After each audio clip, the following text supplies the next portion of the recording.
একবার একটা শেয়াল বনে বিচরণ করছিল। ও একটা ছোট্ট শাবক দেখতে পেল।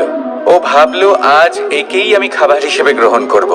আশেপাশে দেখলো কেউ দেখছে না, তো কেউ ছিল না, আর সেই শাবকের উপর আক্রমণ করলো, যা হলো একটা ঘোর অপরাধ।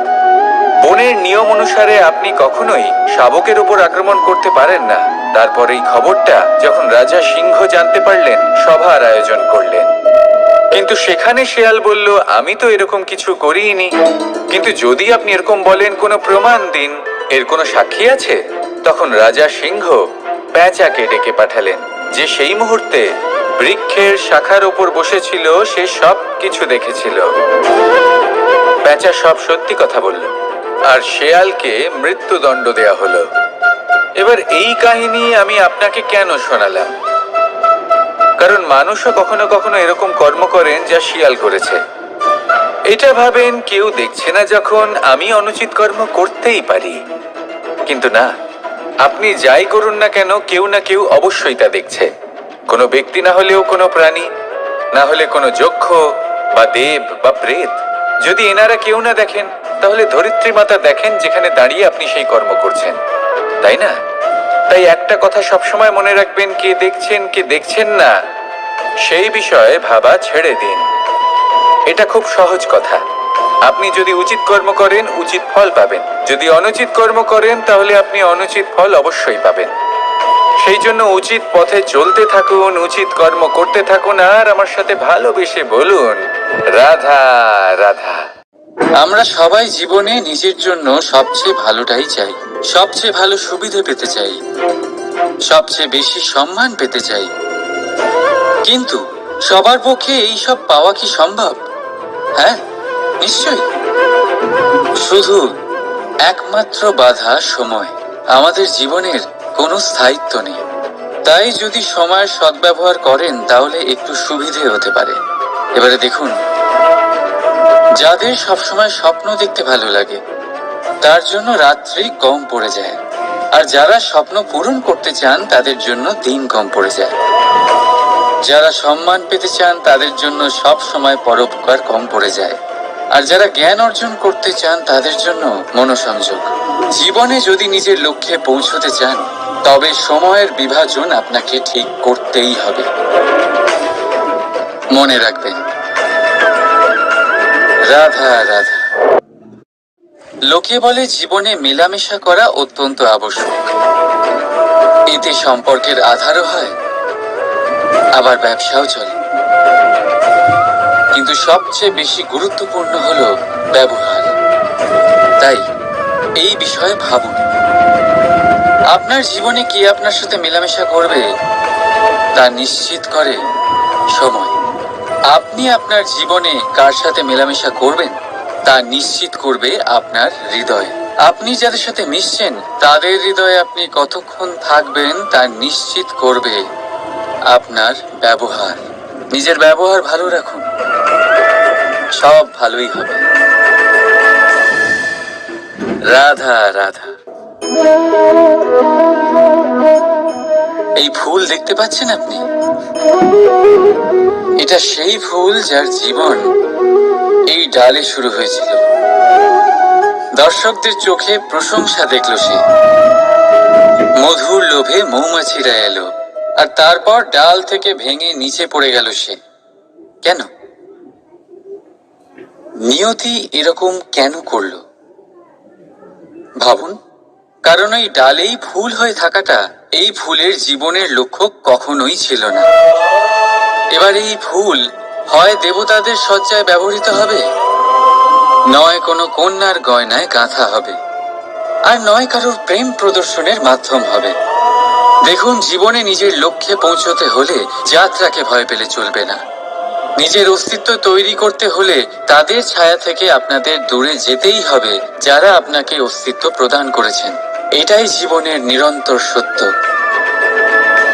রাধা রাধা। আমাদের সকলের জীবনে কখনো না কখনো পাথর দ্বারা আঘাত লাগেই। আর এই সংসারও আমাদের ওপরে কখনো না কখনো পাথর বর্ষণ করে।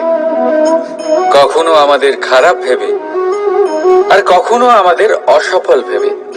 কখনো আমাদের বুদ্ধিহীন ভেবে, কারণ অনেক আছে। কিন্তু এই পাথর দ্বারা আমরা আঘাত পাবো কি পাবো না তা সম্পূর্ণ আমাদের হাতে।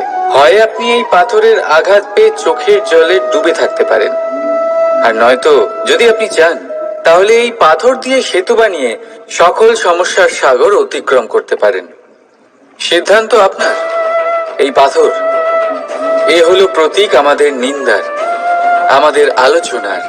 যে এই আলোচনা নাকারাত্মকভাবে দেখবে সে শুধুমাত্র কষ্টই পাবে, আর যে এই আলোচনাকে নিজের বিকাশের আধার বানাবে সেই সাফল্যের চূড়ায় পৌঁছবে। তাই মনে রাখবেন, আলোচনা আপনার শত্রু নয়, আপনার সবচেয়ে বড় মিত্র। রাধা রাধা। মিষ্টি জল সবার পছন্দ, কিন্তু নোনতা জল কেউ পছন্দ করে না। এইবার ভাবার বিষয় হলো মুক্ত, যা সমুদ্রের গহ্বরেই তৈরি হয়। নোনতা জলের মধ্যে থেকেই প্রতি মুহূর্তে অন্য প্রাণীদের থেকে বেঁচে নিজের অস্তিত্বকে বাজি রেখে ঝিনুক মুক্ত প্রদান করে থাকে। কখনো ভেবেছেন কেন? কারণ সংকটের সম্মুখীন না হয়ে, চরম পরিস্থিতির সাথে না জড়িয়ে আপনার কখনোই সুখ প্রাপ্তি হবে না। তাই নির্ভীক হয়ে সংকটের সম্মুখীন হন, আর আমার সাথে ভালোবেসে বলুন, রাধা রাধা। আমরা সকলেই সময়ের গুরুত্ব বুঝি। সময় আমাদের তৈরি করে, আর সময়ই আমাদের নষ্ট করে দেয়। কখনো ভালো সময় আসে, আর কখনো ভীষণ খারাপ সময় আসে। তবে আশ্চর্যের বিষয় এটাই যে সব জেনেও আমরা সময় নষ্ট করি। মনে রাখবেন, সময় শুধু বয়ে যায়, কখনো ফিরে আসে না। তাই ভালো সময় আসার অপেক্ষায় সময় নষ্ট করবেন না। যাই করবেন আজ, এক্ষুনি, এই মুহূর্তে শুরু করুন। তা সেটা কাউকে আনন্দ দেওয়াই হোক, বা নিজেকে বদলানোর চেষ্টা করা হোক, যাই হোক না কেন, বিলম্ব করবেন না। কারণ সময় শুধুমাত্র তাকেই সঙ্গ দেয় যে সর্বদা সময়কে সম্মান করে। রাধা রাধা। কথায় আছে সবকিছুর সীমা থাকে। মুশকিলের, কষ্টের, সংকটের, অন্ধকারের। যার কোনো সীমা নেই তা হলো কেবলমাত্র কঠোর পরিশ্রমের। আপনি নিশ্চয়ই দেখেছেন, রাত্রি যতই অন্ধকারময় হোক, তারারা পরিশ্রম করে তার সাথে লড়তে থাকে, আর অবশেষে সকাল হয়েই যায়।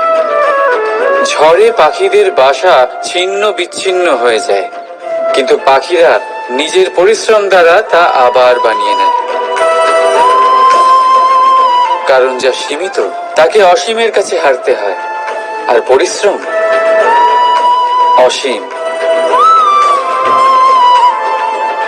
রাধা রাধা।